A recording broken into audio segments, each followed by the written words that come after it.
So hello, apparently we can start, because the man with the green sign at the back. The all-important people are at the back, the people that make all this happen.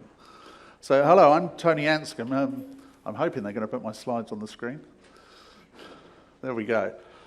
So this is me. I'm the Chief Security Evangelist at ESET. I'm delighted to be here today, very honoured, and there's some familiar faces in the crowd. Yeah. So welcome, and we're going to talk about vulnerabilities, but before we talk about vulnerabilities, and I don't mean my vulnerabilities, because obviously, you know, that's a different topic and maybe a bar topic, but before we go there, I start all my presentations pretty much with the same slide. And the reason being is there's this misperception, I think, about cyber criminals. And recently, I saw actually somebody write a video script, I was just telling my colleagues this, about a cyber criminal with a dark hoodie on in the back of the garage, smoking a cigarette, living this dingy life, where I believe that's slightly inaccurate. I think they're driving the Lamborghini, living in the big house, and they've got staff looking after them, and they have private jets, and they move around in first class, etc. Because this is a business. Cybercrime is a business, and it's a very, very profitable business for the people in cybercrime. And if we look at the numbers, in 2018, a gentleman called Dr. Michael Maguire from the University of Surrey in the UK presented at RSA in San Francisco. And what he'd done is every country has their national number. Cybercrime costs us this. And what he'd actually done is gone around the world and collected all the numbers together and turned and said, I believe the cost of cybercrime on business is $1.5 trillion. Now, there was a lot more detail in the paper he wrote. It also talked about how much cyber criminals potentially could earn. So entry level was about $45,000, and he estimated somebody that's been in the business a few years and is relatively successful is probably earning around $900,000 a year. I'm talking US dollars. And at that stage, that's more than the president of the US. So it gives it some sort of perspective. Yeah? But this was back in 2018, where a lot's happened since then, hasn't it? It's a while back. If you look at the World Economic Forum tried to refresh the number. So the World Economic Forum are the guys that meet in Davos once a year, and you know, all the world leaders come together, and they put out a global risk report, and that global risk report stated the cost of cybercrime at that stage was $6 trillion. Now, I assume we all work for companies in this room. Yes, we've all got employers. How many of your employers had a 4x increase in their revenue in 2 years? Now, I've never met anybody that can put their hand up, by the way.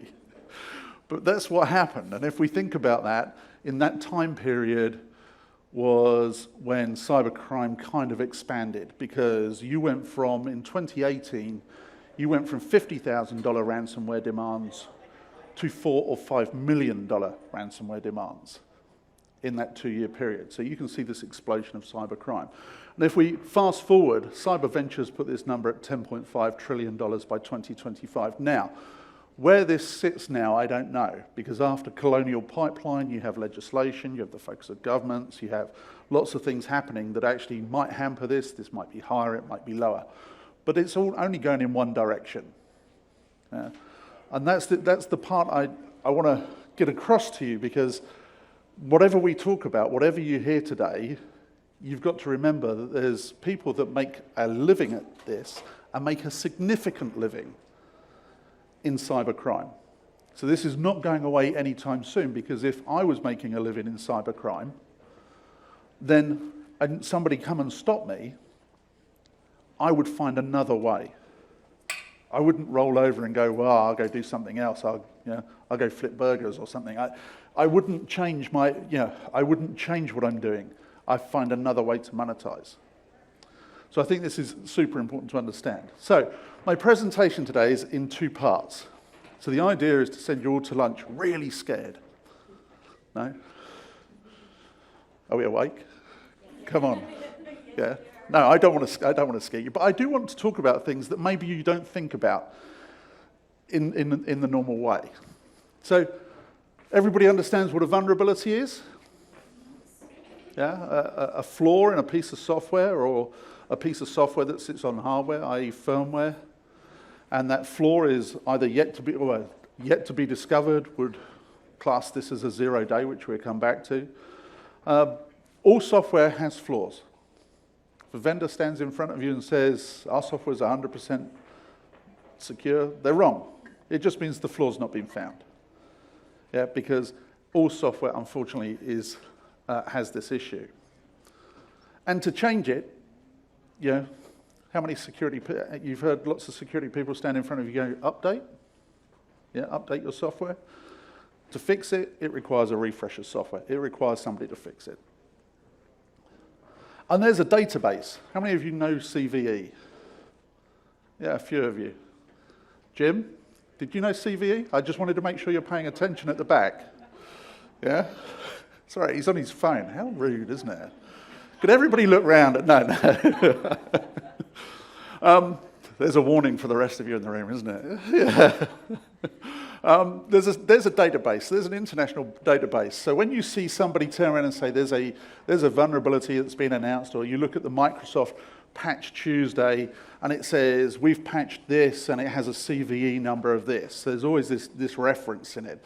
The CVE is a database, basically, of all vulnerabilities. So when a researcher thinks they found a vulnerability, you go get a CVE number, and it's logged in the database. Now, one thing is that if you notice the numbers, they don't always run in order. And that's because researchers are still working on them, or a researcher got a number, and then a vendor disputed it was a vulnerability, and the number was already assigned, and it never enters the database. So if you look at the database and see numbers missing, that's why. But there is a public database where you can go and look them all up. This is the trend in vulnerabilities. Now, this data was taken at the start of about the middle of January. But you can see the number of vulnerabilities being logged in this database is increasing massively. Now, there's a number of reasons for that. There's more software. There's more hardware devices that have software on them. There's more researchers doing research that are actually finding vulnerabilities. There's also a lot more bad people out there. The bad actors, unfortunately, also finding the vulnerabilities. So this is only going in one direction, as you can see, in one direction. So what is a 0 day vulnerability? When somebody talks about a 0 day, what are we actually talking about? A 0 day is that somebody finds a security flaw in a piece of software, and it's unknown to the vendor. This is what a 0 day means, is the people that were responsible for the code are yet to understand that there is a flaw in their software.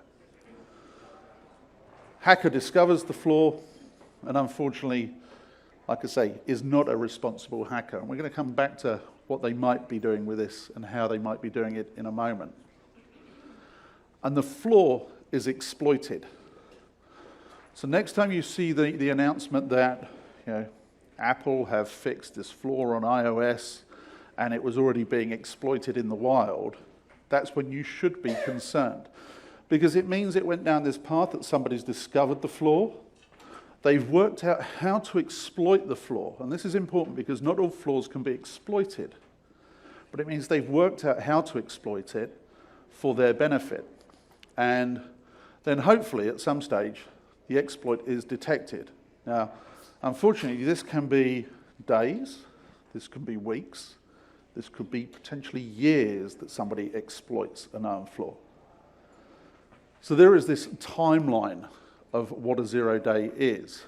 Now, interestingly, could something that's known be a 0 day? And the answer is, if I take it literally, and this young lady here is shaking her head at me going, no. And I disagree, right? And the reason I disagree is if you have this piece of software in your organization and the vendor does a really bad job at telling you that there's an update or doesn't tell you there's a flaw in their software, In your environment, it remains a 0 day because it's exploitable and you didn't know there's an update and it's not auto-updating. So therefore, it remains a 0 day in your environment. Yeah, do you agree? Yeah, kind of. Okay, I won you over on that one. You might win the next one. Yeah? So I believe 0 days are an issue even when we know about the flaw. So what would you do if you discovered a vulnerability? And I'm going to look at this guy here because he looks like he should be wearing the hoodie. Yeah.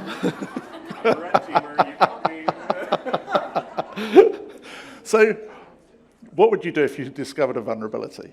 Disclose it ethically. Good for you. Would anybody do anything different?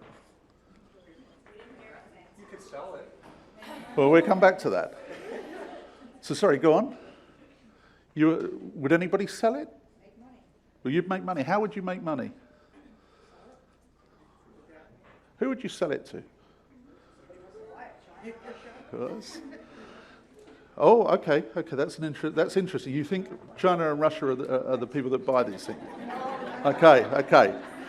Yeah, we're going to come back to you there. We're going to come back to you. Yeah. So would you sell it or would you disclose it? I'm pleased that I'm with this man down here, by the way. You should disclose it. And anybody in this room, if you're not in the disclosing camp, please leave. Yeah. Jim, that's you. Off. Yeah. So there is a marketplace for vulnerabilities. And this is maybe the piece that not everybody understands all of the time. We naturally assume that somebody discovers something, they do something, they find it, they do something bad with it themselves. Yeah, that's what we assume. Yeah? Or we assume they disclose it responsibly. So there's these two paths. Unfortunately, yeah, that's not quite the case. But with the people on the good side, a lot of companies now have bug bounty programs. And this is what bug bounty programs are roughly worth. So in 2020, they were worth around $300 million globally. Now it's estimated this will be over $5 billion within a few years. Now why are bug bounty programs going from here to here over a course of just a few years? And that's because there is a marketplace to purchase the vulnerabilities from the bad side. Yeah, so you have this white market having to compete now with the dark side of our industry where people are buying these. And you can see, you see this frequently in the press. If you find something on Apple's lockdown mode, have we got any celebrities in the audience who have lockdown mode on their phone? No? Not you, Zoe? No, not me either. But if you find something in Apple's lockdown mode which is used for people that are at high risk of attackers, Apple will give you $2 million. So if you find a flaw in their product. Cryptocurrencies, they will pay you the most because if a hacker finds a flaw in a cryptocurrency exchange, they're going to make a stack load of money. Yeah, hundreds of millions of dollars will disappear from customer accounts, and of course it's all money that's very untraceable, unfortunately. So they will pay you the most. And of course the big guys all have these programs as well. I think Microsoft paid slightly more out than Google. So you've got this white market, which is the good market. And within that market you have coordinated disclosure. And this is something we know well as a research company. You find a flaw, you contact the person who's responsible for the software, and you turn around and tell them, you've got 90 days, you're on the clock.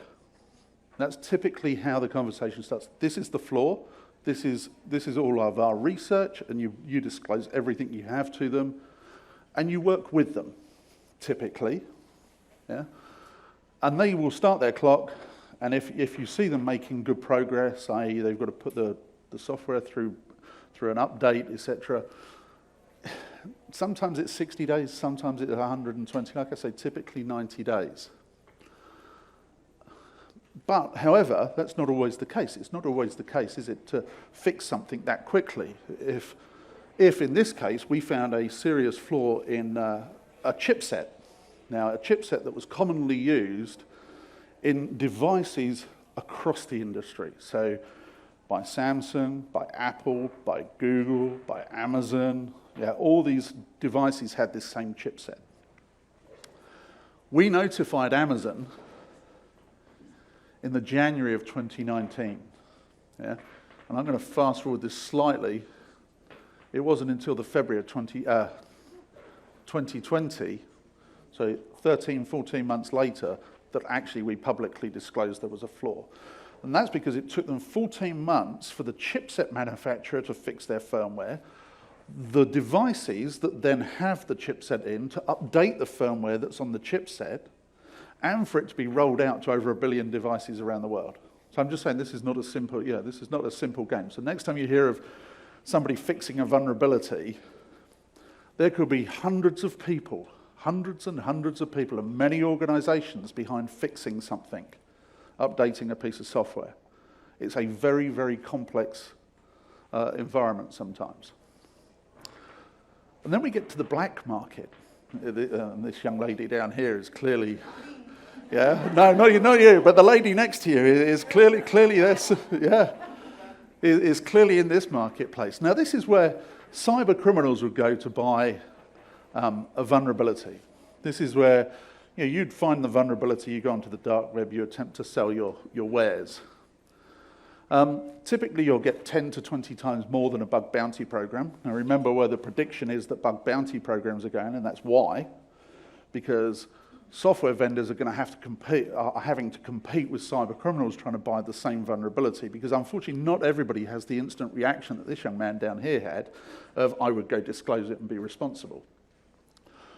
But, of course, governments, I mean Russia and China, of course,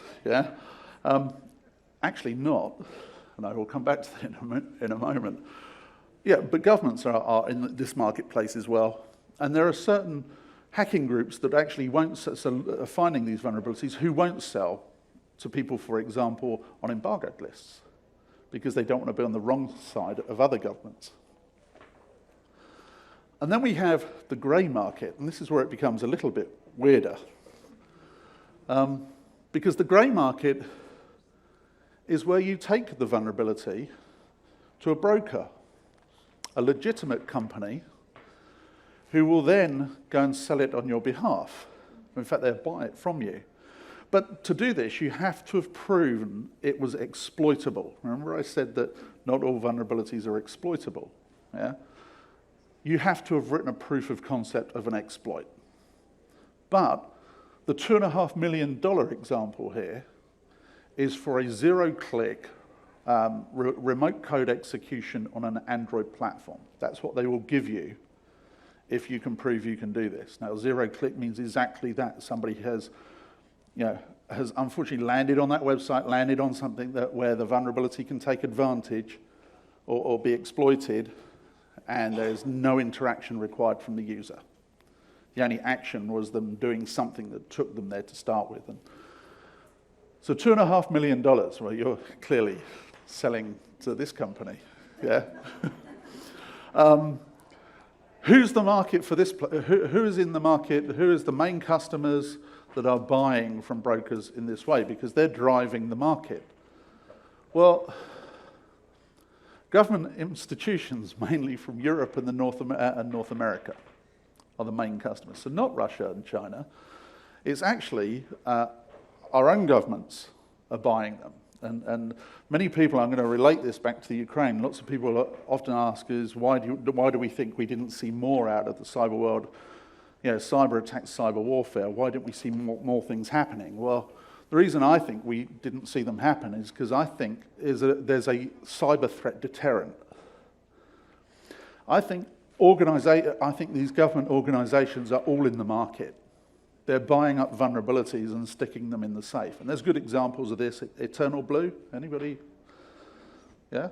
Eternal Blue was a good example of this. An NSA exploit, a vulnerability that was known or unknown to Microsoft that got leaked. They'd known about it for years, so potentially this was one maybe they'd purchased or maybe they'd found. But what you'll see is all these governments are sitting on these vulnerabilities. in the software we all run. And they know that if somebody comes at me with one of these, I'm going to launch these 3 back at them. Now, the problem with this whole marketplace is that you can't control it, because I can't target a vulnerability or an exploit at this country or at these machines. Once I release it, it's everybody running that software. So I think we're a cyber threat deterrent, that each country has a safe full of them, and each country knows the other country has a safe full of them, and I think that's why we don't see it, hopefully, and hopefully we'll never see it in that way. But that's my conspiracy theory. Yeah, I've got no proof of that, but let's think that that might be true. So there is a very good book on this entire marketplace, and I'd recommend, actually, if you want to delve into the deepness of how covert this marketplace is, this is a good read. You're taking pictures of the book, not me. No, yeah, I'm not that vain. So I'll ask you again, what would you do if you found a vulnerability? $2.5 million? You can make pretty good money with responsible disclosure. You can, that's very true, yeah. But it is it's a dilemma. If you found a vulnerability and you were in that situation, yeah, I think because there's so much money at stake and there is such a big marketplace, and the bit I used, I don't know whether you noticed, was a company called Zerodium. You would assume this company is in some weird legal place. It's in DC. It's a company that's registered in DC. So my point is, these brokers are they're not in hiding. They're in plain sight. They're legal businesses. Sorry, I don't know if you have open for Q&A yet, so I can wait until you... If you have a question related to, this is an interactive... Sorry, just wondering, if there is a marketplace and it's common knowledge, and like you said, nation states are buying, right? Like, Mhm. So does that mean that every country has the exact same information on everybody? No, unfortunately, I think somebody finds one and they sell it to that nation state. They don't go sell it somewhere else. Yeah, unfortunately, there's if you go into the dark web and you go and start looking at these type of things, or if you look at some of these brokers, there's actually there's an awful lot of honesty among thieves. Yeah. So, for example, if you want to go onto the dark web and buy data, end customer data, the cyber criminal that owns the data will put your money in escrow while you confirm that the data was good. So there is, unfortunately, honesty. There's principles, which doesn't sound quite right, does it? Yeah. But did your answer just change? Well, I hope not. Well, in fact, I hope I changed your view that you do the right thing. I don't think, you're not looking like I've convinced you, though. So protecting against zero-day threats. Well, I've got a second part of this presentation, which I actually want to get to. But in protecting against zero-day threats, endpoint protection, EDR, good analysis of what's actually going on in your organization, looking at alerts, acting on the alert, web application firewalls. Good example of that is Log4j. Everybody remember Log4j? If you can't remove it, you've likely put in a web application firewall to block it. So there are uses for all technology comes in layers, and this is why we always talk about layers of cybersecurity. And I'd say layers and different vendors as well, because different vendors create multiple complex layers and whatever. So, and patch management. Yeah.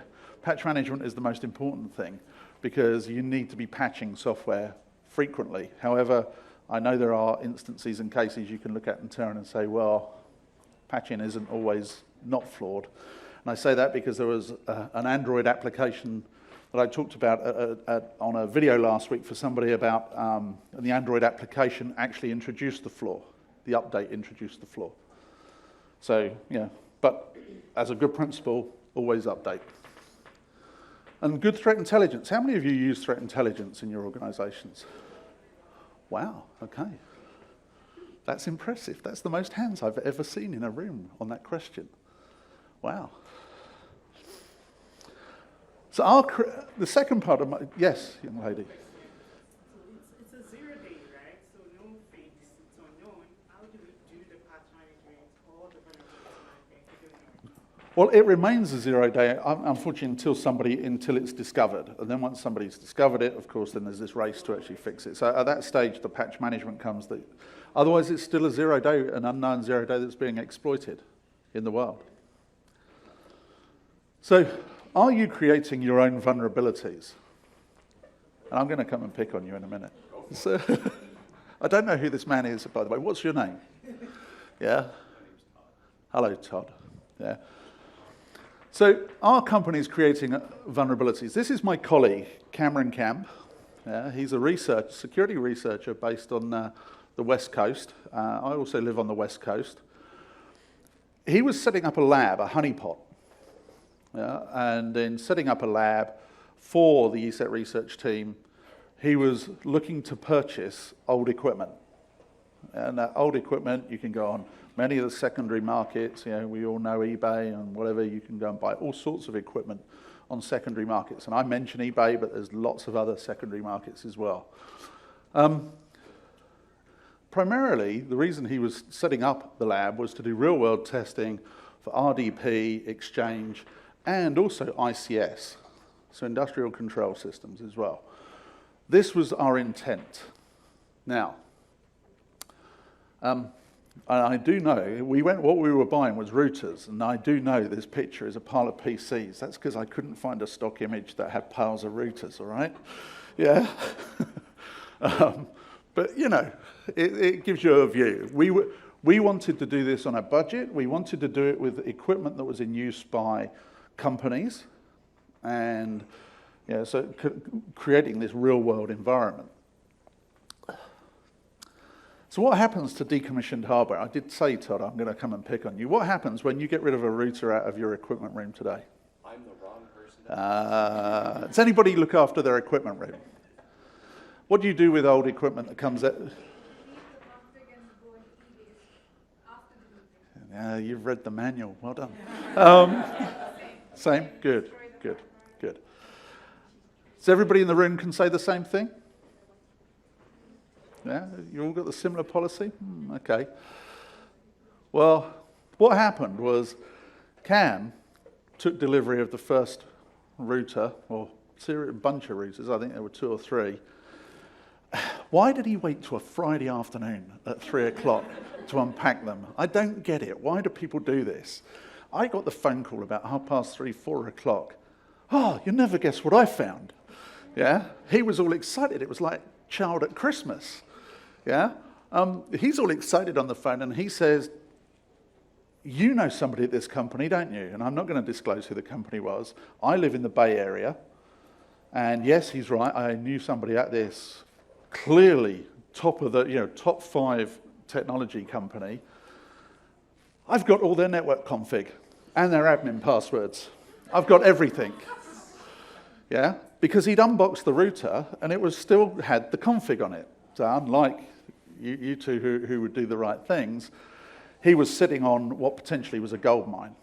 Now, Friday afternoon, 4 o'clock, I pick the phone up to somebody I know and turn and say, you might have a problem, yeah? And I will say, by 5 o'clock, their entire team was assembled, they were on the phone with us, and they did a perfect cyber incident response, in my view. Yeah? They even offered Cam the hoodie and the bug bounty, which we declined. I will say we declined, and they donated to charity on our behalf. But this was a good example. This was an interesting example. We purchased a piece of equipment, and clearly we could have done all sorts of things with the knowledge of what we had. Now, fortunately, we purchased it because we're a cybersecurity company. We disclosed it to them and did the right thing. But, that's because they were maybe lucky. So, and why is it important? So you purchased one piece of the hardware, some pieces, but that company, if it's not following the policy, there might be so much more delays. What will they do about that? Right. You're stealing my slide in the future. Yeah? That's just not fair. Yeah? Leave. So why are routers important? Well, routers are important because actually they contain the entire map of your network. Yeah? If you think about putting something centrally that's intelligent, it's the router at the center of the network. Yet I can guarantee every company has this really stringent policy on decommissioning laptops and phones. But network hardware? Yeah, no, it's a completely different game. So, this is how our research began. We decided that, okay, were we lucky or unlucky? Or were they unlucky? Whichever way you look at this. Were we lucky to find one that had the config on it? Because we weren't looking for it, we were trying to do something else. So we went out and purchased a few more. We actually acquired another 17 routers because we felt if we acquired enough, 17, 18 routers, that we would get a picture of what's going on in the market, especially if we bought them from different places and different models and different makes, etc. 5 were clean. So bear in mind we've got 18 devices at this stage. Yeah, only 5 of them were clean. So clearly they come from your two organisations over this side. One was a mirrored pair. Thank you, young lady.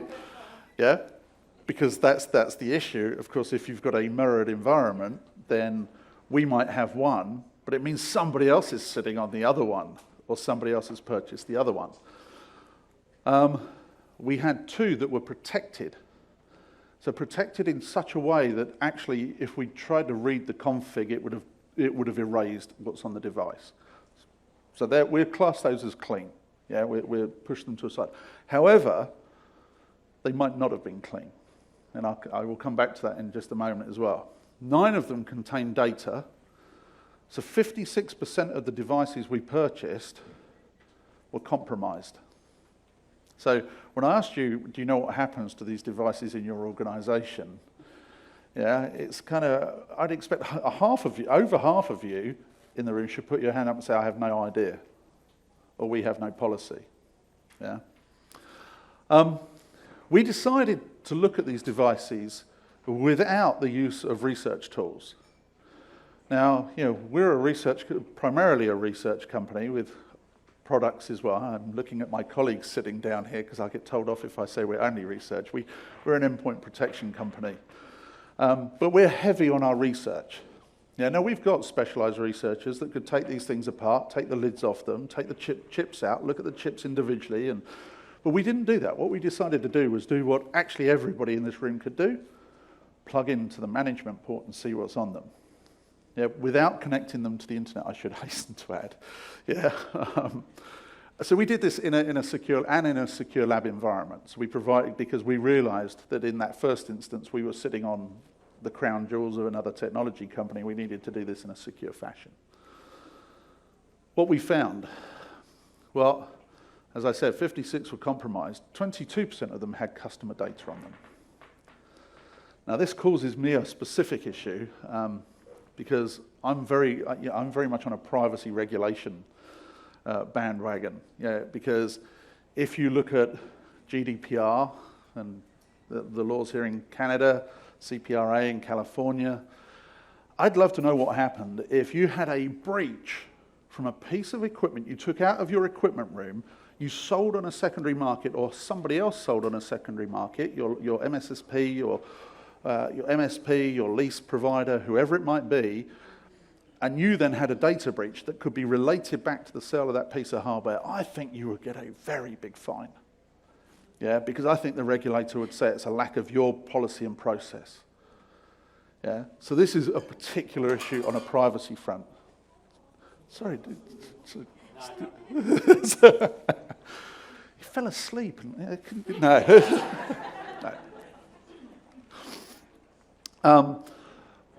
There was other data on these routers. So you had third-party data. So think of the router in the center of your network.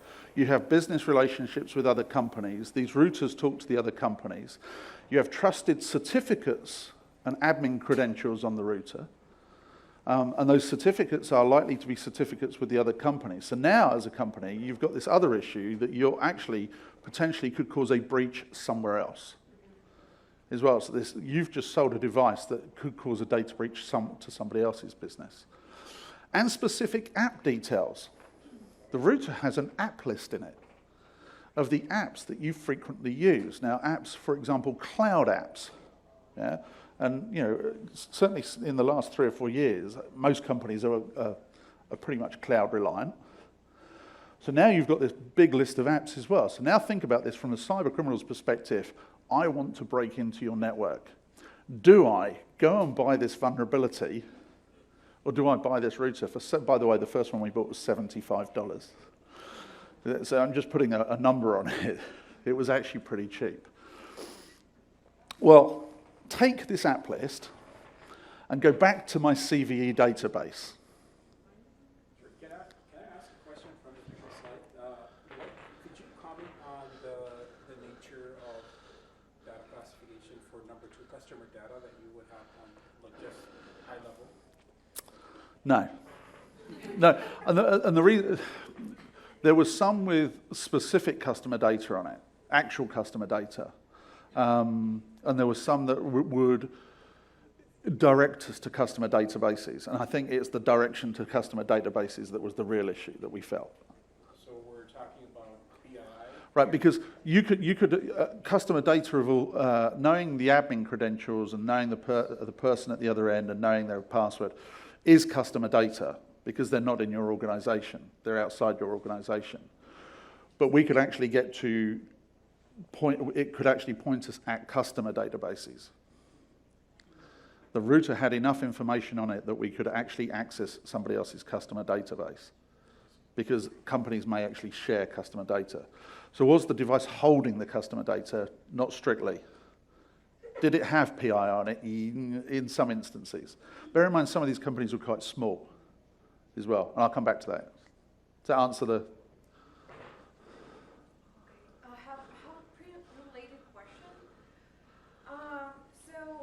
Maybe you will go back to that.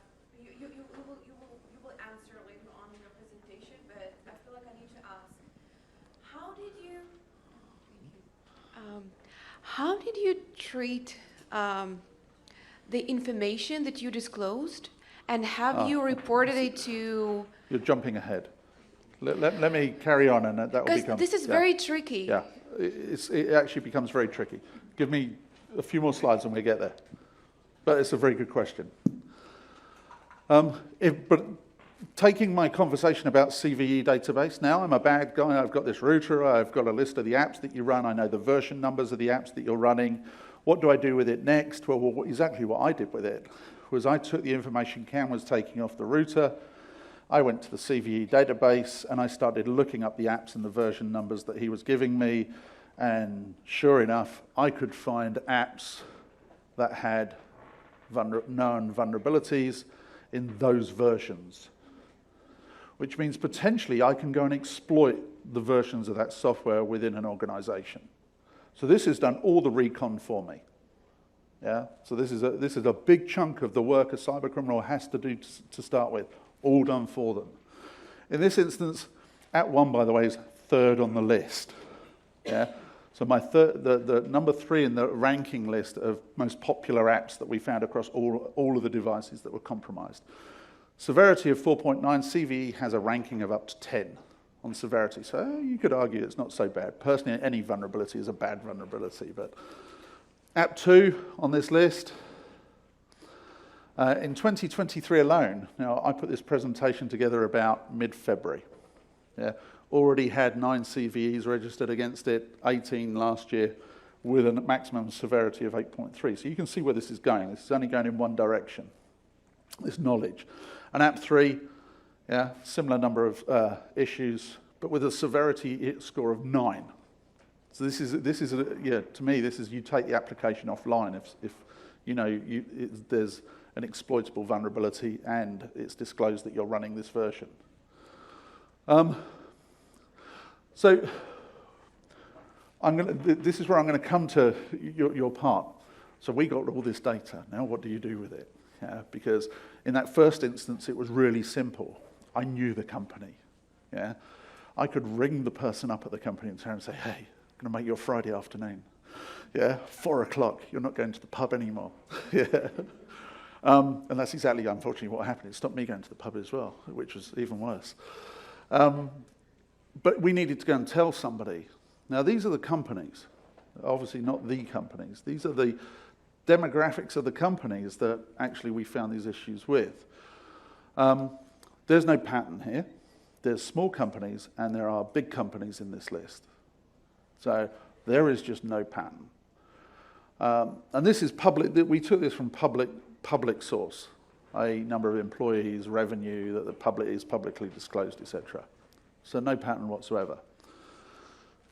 Now, these companies were really difficult to talk to. Now, if you find a vulnerability with a vendor's piece of software, and there's a number of vendors here, we're a vendor of, you go to our website, you'll find vulnerability disclosure policies on our website. You would be able to email us, we would validate whether you found a vulnerability in our software, and some companies have bug bounty programs, some don't, but you take it seriously and we all go through this process. How many of you have vulnerability disclosure policies on your websites? One of you. Right, now this is a huge issue, yeah, because in this instance, we found something at your end that's creating a vulnerability, but we've got no mechanism to actually tell you. How many of you get spam in your inbox? Now, come on, as I'm just trying to see if you're actually awake now. Yeah, we all get the spam in our inbox every morning. How many of you get spam from, legitimate spam from vendors trying to sell you something? Of course, that's not spam, it's marketing emails, sorry. Yeah. So what do you do when you see something from a security company that says, we think you might have a vulnerability in your network, could you call us, or could one of our engineers call you? First we try and check if it's a phishing mail or not. Right, yes. Then ignore it. Sorry? Ignore it. Ignore it, yeah. Delete it is another good answer. Yeah, I was going to say, delete it, that's another good answer. It's,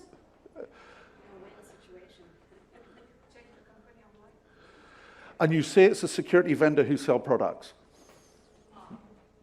But if it's a reputable security vendor, like RSAs of the world, right? Like where we use the tokens and if we see a Yeah, then it's... I'd hope so. I hope so. Unfortunately, what actually happened is we really struggled.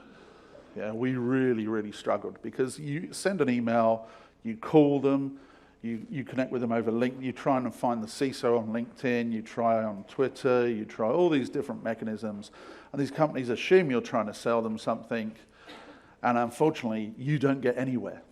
Yeah. I think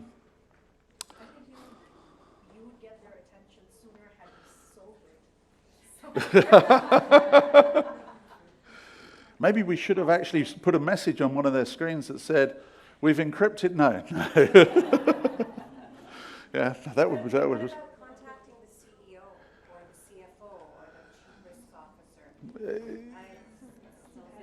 officer? We tried many different paths, and a number of us. We tried it as a research from our research team. I tried to contact a number of people. We tried other people to try them. We tried different tacks over different social media, different links. Yeah. We wouldn't do that. That's irresponsible. That's irresponsible, unfortunately. Yeah, that would be irresponsible. We wouldn't do that.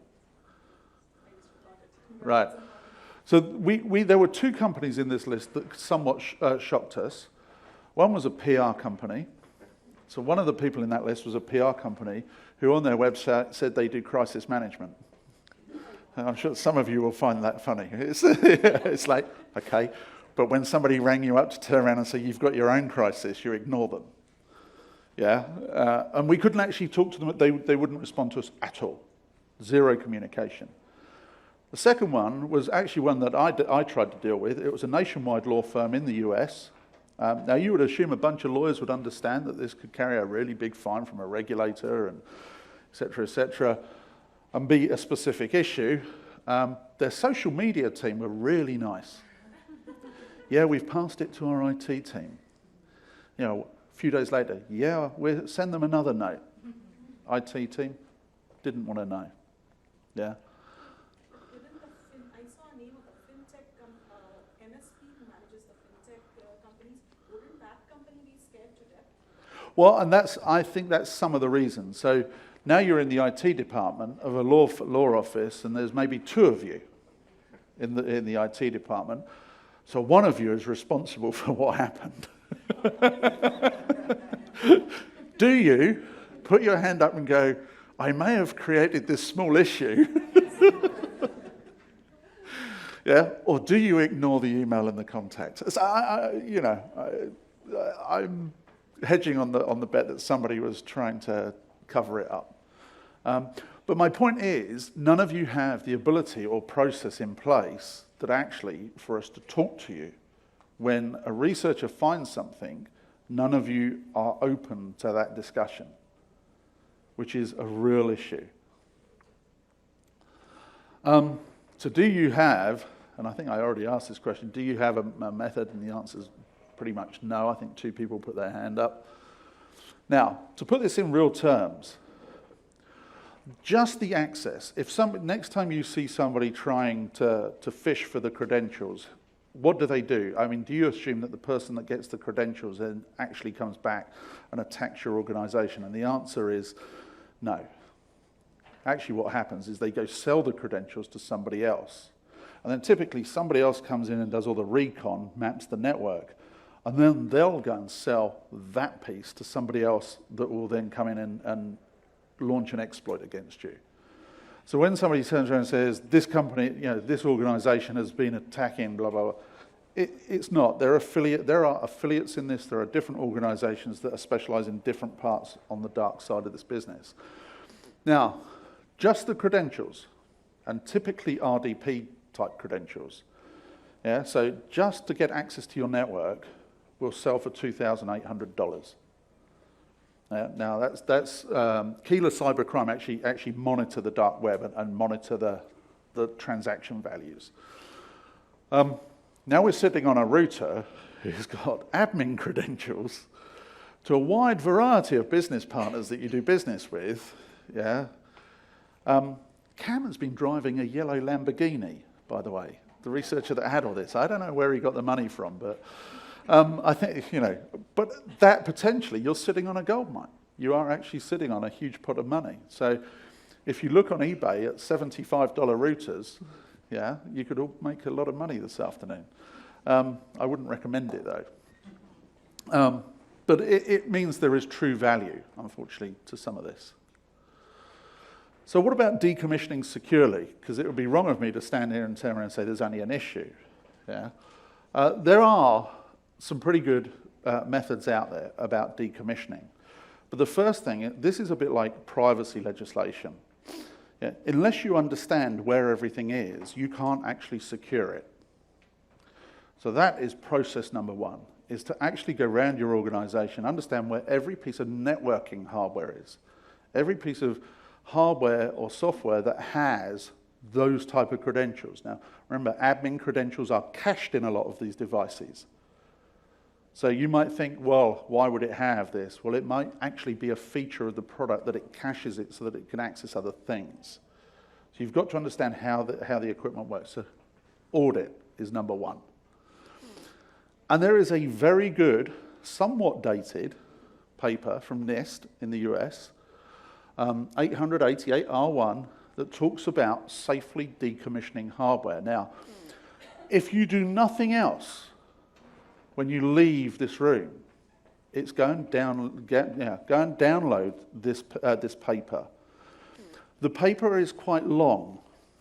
Strip out all the pieces that are not applicable to you. And the reason I say that is that it goes into devices that are, for example, used in federal government that have removable storage configurations. So a federal government device, the configuration has to be a removable piece of storage media, or certainly in the US.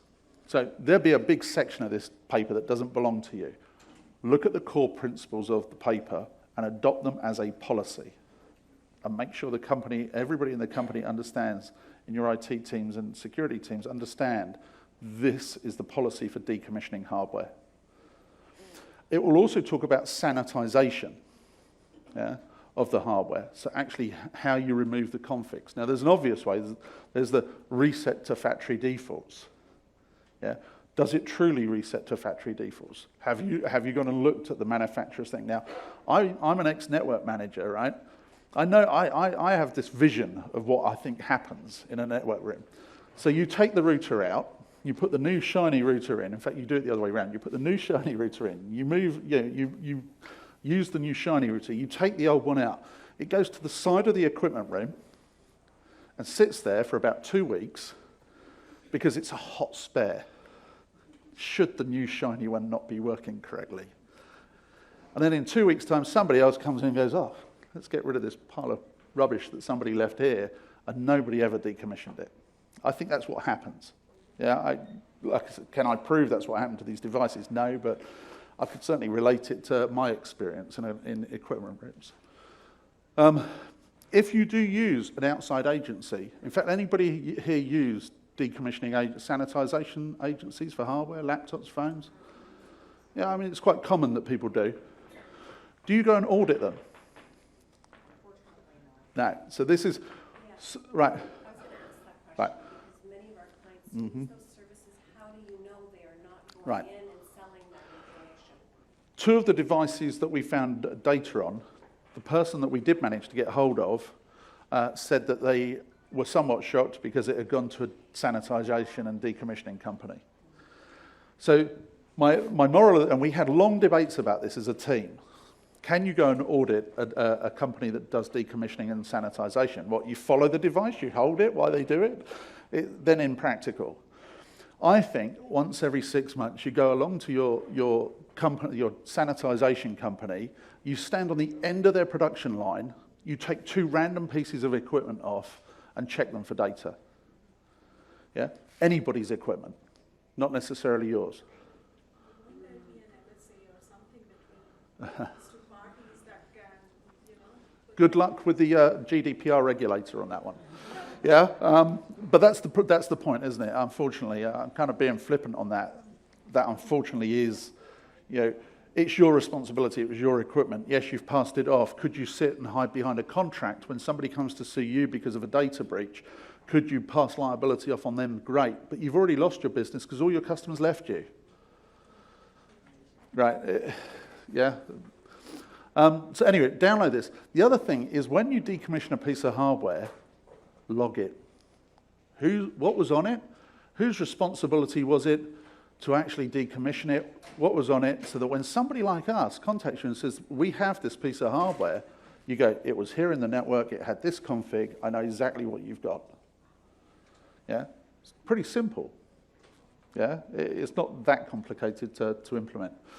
The sanitization market is growing, but like I say, I believe you should go and audit your sanitizing companies as well.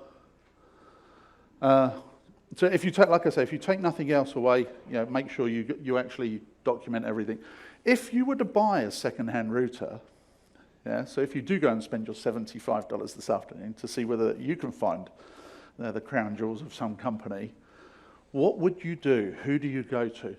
Don't do what we did. Don't try and contact the companies. You'll get nowhere. It will frustrate you. It will just be painful. Go to the Canadian Centre of Cybersecurity, report it to them, let them do it. Yeah, if you're in the US, go to CISA. In fact, we're a JCDC partner. So we're a partner with CISA in the US for threat intelligence purposes.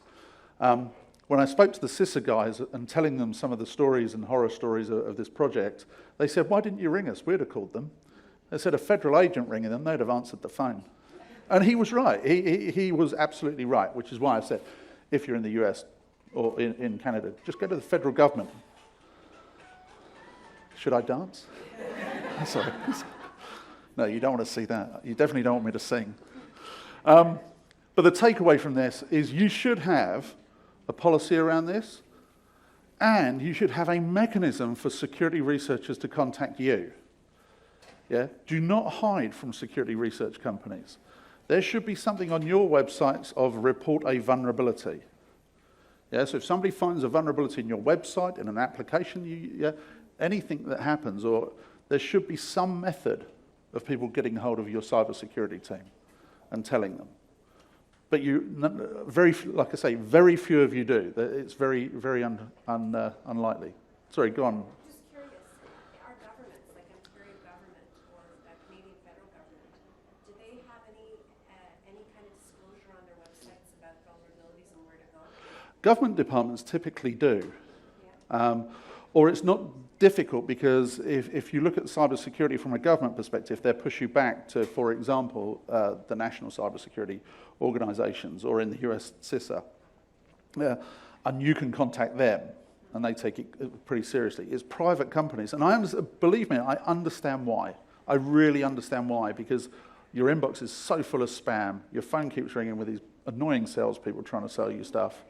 Yeah? So I fully understand and appreciate why you don't, but you need to have. So if you don't know what happens to decommissioned hardware in your organization, please go find out. Yeah, and please make sure that you're not the next victim of us. And I say that jokingly. Everybody's asked, are we going to further this research? No, we found this by mistake. We were doing something else. We found it interesting. We went and did this. And now we're off doing our honeypot stuff and other stuff. Yeah.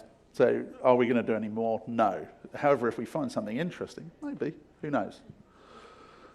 Yes. What happens when you buy like an iPhone or an Android secondhand and you find stuff on there? Factory reset it. But do the responsible thing, just factory reset it. If you can.